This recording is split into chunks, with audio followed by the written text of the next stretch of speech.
Euzu billahi mineşşeytanirracim. Bismillahirrahmanirrahim.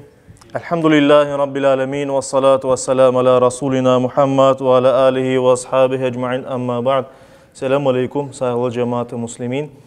Yüce Rabbimiz bu mübarek cuma gününde yapacak namazlarımızı, niyazlarımızı, dualarımızı en güzel şekilde kabul ve makbul eylesin inşallah. Bugünkü vaazımızın mevzusu Allah'ını sevmek ve Allah'ın sıfatları hakkında olacak inşallah. En evvela Allah sevgisi hakkında birkaç sözünü aytmak gerek. Biz hepimiz Müslümanlar olarak inanamız ki bu dünyada olan her şeyini Yüce Rabbimiz Allahu Teala yarattı, yoktan var etti ve bizim özümüzü de Allahu Teala yoktan var etti. Yok edik, Allahu Teala bizni yarattı. Ve bunun beraber Allahu Teala bizge sevgen her bir şeyimizni berdi. Özümüzle beraber ana babamızını, evlatlarımızını, kazanganlarımızını sevgen her şeyini Yüce Rabbimiz bizge bergen ve her an bizge güç ve kuvvet beri. Ve ona göre de elbette en çok sevgenlerini, şeylerini ya da kimselerini bizge Allah bergeni için biz onlardan da ziyade Allah'ını sevmek gerekmiz. Çünkü bütün sevgenlerimizni yarattı ve bizge berdi. Yüce Rabbimiz Allahu Teala'dır. Ve Allah'ını her şeyden ziyade sevmek bu Müslümanın erişmesi gerek olan bir iman noktası olmak gerek. Çünkü Allah'ını her şeyden ziyade sevmek bu imanımızın güçlü olduğunu bizge gösterir. Hem Allah'ını hem de Peygamberimiz Muhammed Mustafa sallallahu aleyhi ve sellem'ni her şeyden ziyade Müslüman sevmek gerektir. Bunda Hazreti İbrahim'in, Hazreti İsmail'in misalini kenede getirmek mümkündür elbet. İki peygamber olan babası Hazreti İbrahim, Hazreti İsmail'ini Allah'ın emrinden çalmak gerekirdi. Yani Allah-u Teala dedi ki o balanı kurban etmeye. Biz hatırlayımız ki Hazreti İbrahim'in çok yıllar devamında balları yok idi, olmaydı. Ve o pek avesleneydi bala olmasını. Ve nihayet artık o 40 yaşına gelgenden son bayağı yaşta olganına bakmadan Allah-u Teala ona bir evlat yolla ve elbette bu dünyada her şeyden ziyade balasını sevecek. Ama bir mümin, bir peygamber, imanı kamil olan bir kimse bu dünyada olan şeylerden daha ziyade Allah-u Teala'nı sever. Ona göre her şey Allah'tan ve biz her şeyini Allah'a vermeye hazır olmak gerekmizdi. İşte peygamberler ve ona göre de Allah-u Teala emir etti. En çok sevgen oğlunu kurban çalacaksın. O oğuzu da bunu bile Hazreti İsmail yani oğuzu bunu bilip Allah emir etse bunu yapmak gereksin diye ve nihayetinde işte insan yerine Allah-u Teala bir koçkar yolla Cebrail aleyhisselam'la ve bu koçkarını çalarlar. Böylece kurban ibadeti peyda ola ve biz kurban çalganda Allah için kıymetli sevgen şeylerimizni vermeye hazır olganımızı ifade etemiz, bildiremiz. Ve ona göre de elbette bir Müslüman imanı kuvvetli, pekingen olsa kuvvetli imanı Allah için her şeyini vermeye hazır, o canını bile vermeye hazır ve her şeyden çok, her kimden çok Allah'ını sevmek gerek de buyura bizim alimlerimiz. Bunun hakkında Kur'an-ı Kerim'de misaller getirmek mümkün. Mesela Yüce Rabbimiz Bakara suresinin 165. ayeti kerimesinde böyle buyura. Estaizu billah. وَمِنَ النَّاسِ مَنْ يَتَّخِذُ مِنْ دُونِ اللّٰهِ اَنْدَادًا İnsanlardan öyle söyleri var ki Allah'tan gayrı başka kimselerge dua eteler. Allah'a ortak koşalar. Şirk. Allah'tan gayrısından isteyler. yuhibbunahum kehubbillah onlarını Allah'ını sevmek gerek olganı dayin o ortaklarını sevelerdi Allahu Teala. Vellezine amanu iman etken kimseler ise eşeddu hubban lillah onlar Allah'ını sevmekte şiddetliler. Yani Allah'ını her şeyden ziyade sevelerdi. Allah'a iman etken kişiler. Ali İmran suresinde ise 31. ayet-i kerimede Allahu Teala böyle buyuruyor. Estaizu billah. Kul ayet ey peygamber ey Muhammed peygamber ayet. İn kuntum tuhibbun Allah'a eğer siz Allah'ını sevgen olsanız Fattabi'uni, bana tabi olunuz, bana boysununuz. Yuhibbukumullah, Allah da sizni sevsin. Ve yaghfir lekum dunubakum, ve sizge günahlarını bağışlasın. Vallahu gafurur rahim. Hiç şüphesiz Allahu Teala çok bağışlayıcı ve çok merhamet eticidir. Demek ki Allah'ın sevmek gerekmez. Yani Allah'ını sevgen olsak peygamberimizin yolunu gitmek gerekmez ki Allahu Teala da bizni sonra sever. Dep buyurla ayet-i kerimede. Ve daha buradan ayet-i kerime Maide suresinin 54. ayetinde Allahu Teala böyle buyura. Estaizu billah. Ya eyyühellezine amanu. Ey iman etken kimseler, ey müminler, Müslümanlar. Men yertedde minkum an dinihi. Kim sizden Allah'ın dininden vazgeçse, dinden çıksa, Müslümanlıktan çıksa, fesevfe ye'tillahu bi kavmin. Allah-u Teala sizin öyle kimselerin yerine öyle bir kavm, öyle bir halk getirir ki yuhibbuhum, Allah onlarını sever ve yuhibbunahu, onlar da Allah'ını severler.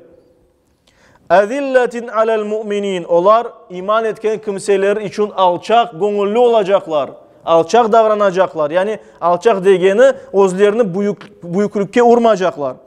E'izzetin alel kafirin, Allah'a inanmayan, Allah'tan yüzünü çevirgen kimseler için büyük özlerini de böyle gösterecekler. Yücahiduna fi sabilillah, onlar Allah yolunda cihat edecekler, tırışacaklar, gayret gösterecekler. Ve la yakhafuna levmete laim, ve bir azarlagan kimsenin azarlamasından, bir kimse onların yamanlamasından korkmayacaklar. Zalike fadlullah, bu Allah'tan bir fazilettir, yüksek bir derecedir. Yu'tihi men yasha, Allahu Teala isteyen kişilerge bunu verir. Vallahu vasiun alim, hiç şüphesiz Allah nimeti bol, her şeyini bilgendir, bilicidir.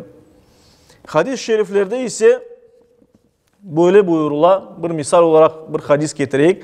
Muttafakun aleyh olgan, yani Bukhari ve Müslim'de geçken bir hadis-i şerifte anlatılar ki Enes bin Malik, Allah ona razı olsun, Peygamberimizin şu sözünü bizge anlattı. Peygamberimiz böyle buyurgan. Salasun men kunna fihi vecede halavatel iman. Eğer bir kimsede şu üç şey olsa imanın tadını algandır. Yani gerçekten iman etken, imanı yüksek seviyede. Eğer bir kişide şu üç şey olsa diye Peygamberimiz sallallahu aleyhi ve sellem. En yekunallahu ve rasuluhu ahabbu ileyhi mimma sivahuma. Eğer bir kimse Allah'ını ve onun Resulünü, peygamberini her şeyden ziyade sevse, demek ki imanın tadına bargan, imanın gerçekten kuvvetlidir. Ve en yuhibbel mer'a la yuhibbuhu illa lillah. Eğer bir de bir kimseni ancak Allah için sevgen olsa, böyle bir kişi imanın tadını algan, imanı kamildir, büyüktür, yani kuvvetlidir. Ve üçüncüsü ve en yakraha en yauda fil kufri ba'da iz enqadahallahu min. Ve Allahu Teala onu küfürden, imansızlıktan kurtargandan son bu küfürge, imansızlığa kayıtmaktan korkan bir kimse değil. Kema yakrahu en yulqa finnar. Ateşke düşmekten daha ziyade korkan bir kimse imanın tadını algan diye Peygamberimiz sallallahu aleyhi ve sellem. Demek kimin imanı tekmil, kimin imanı kuvvetli diye Peygamberimiz üç şeyden birisi ya da hepsi olsa, birincisi ateşke girmekten daha ziyade insan dinden vazgeçmeye korksa, bir kimseni ancak Allah için sevse ve her şeyden ziyade Allah'ını sonra peygamberini sevgen bir kimse imanın yüksek derecesine gelgen. İşte saygılı cemaat-i muslimin, bir de alimler koşup aytalar ki Allah'ını sevgen bir kimse, Allah'ını her şeyden ziyade sevgen bir kimse, Allah'ın buyruklarını, emirlerini yerine getirir ve yasaklarından uzak dura. Bunun için tırışa ve Allah'ını sevgen bir kimse, Allah'ın bergen nimetlerinin kadrine yete ve buna göre yaşay. Allah'tan berilgenge razı ola ve işte Allah'ın emir etken şeylerini yerine getire. Allah'ın sevgen bir kişi. Öyle asıl bir Müslüman elbette ki Allah'ını her şeyden ziyade sevmek gerek ki bizim kolumuzda olan her şey özümüz, yakınlarımız, her şey Allah'tandır. Ve Allah da inşallah biz onu sevsek o da bizi sever.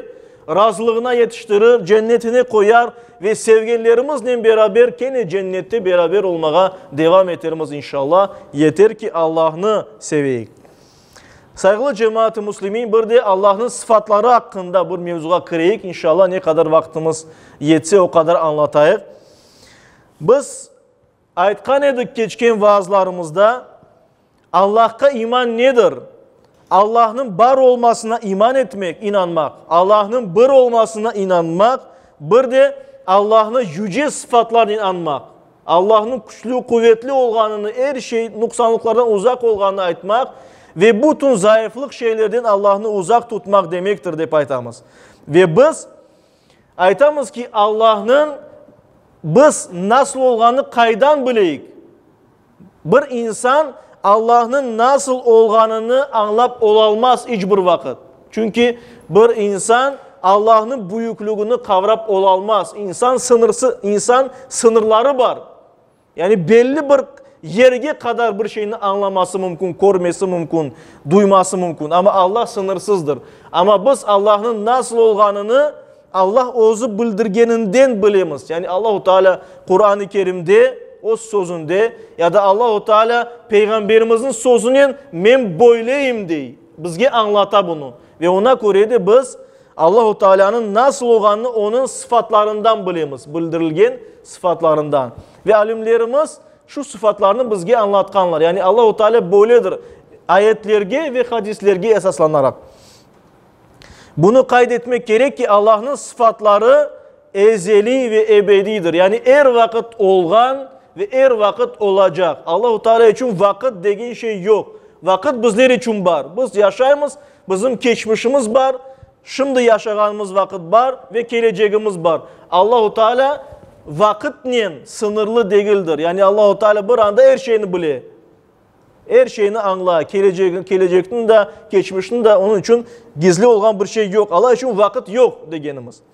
İşte saygılı cemaat-i Müslümin, Allah'ın sıfatlarının da başı sonu yok. Yaratılmadı her vakit olgan ve Allah'ın sıfatları hiçbir vakit yaratılganlarının sıfatlarına, yaratılgan kimselerinin keyfiyetlerini, vasıflarına oşamay. İşte Yüce Rabbimizin böyle olgan hakkında Kur'an-ı Kerim'de buyururlar. Mesela En'am suresinde 103. ayet-i kerimede Allah-u Teala ozu hakkında böyle ayeta. Estaizu billah. La tudrikuhul absar. Allah'a hiçbir bakışlar yetişmez. Yani Allah-u Teala'nın bir kimse korup olamaz olganı gibi. Ve huve yudrikul absar ve o bütün bakışlarını ozu kore. Hiçbir kos Allah'ını kormez ama Allah her şeyini kore. Ve huvel latiful habir ve o her şeyini incesiyle beraber bilgen, her şeyden haberdar olandır deyip buyurlar. Kenedi Suyuti'de, Acnuni'de geçken bir hadis-i şerifte Peygamberimiz sallallahu aleyhi ve sellem böyle buyurganı rivayet etili. Allah yaratkan şeyler hakkında düşününüz. Yani Allah yaratkan şeyler hakkında, insan hakkında, kainat hakkında, yakınlarımız hakkında düşününüz değil Peygamberimiz. Lakin Allah'ın zatı hakkında düşünmeyiniz. Allah nasıl olganını uydurup öyle düşünmeyiniz. Çünkü sizin buna gücünüz yetmez. İnsan Allah'ın nasıl olganını hiçbir vakit anlap olamaz. Sadece bildirgen sözlerinden bilir. İşte alimlerimiz Allah'ın şu bildirilgen sıfatlarını ikiye bölerler. Deyirler ki zati sıfatları var ve subuti sıfatları var. Zati sıfatlar 6 tane. Zati degeni zat sözü bir kimse manasında, var olgan bir kimse manasında.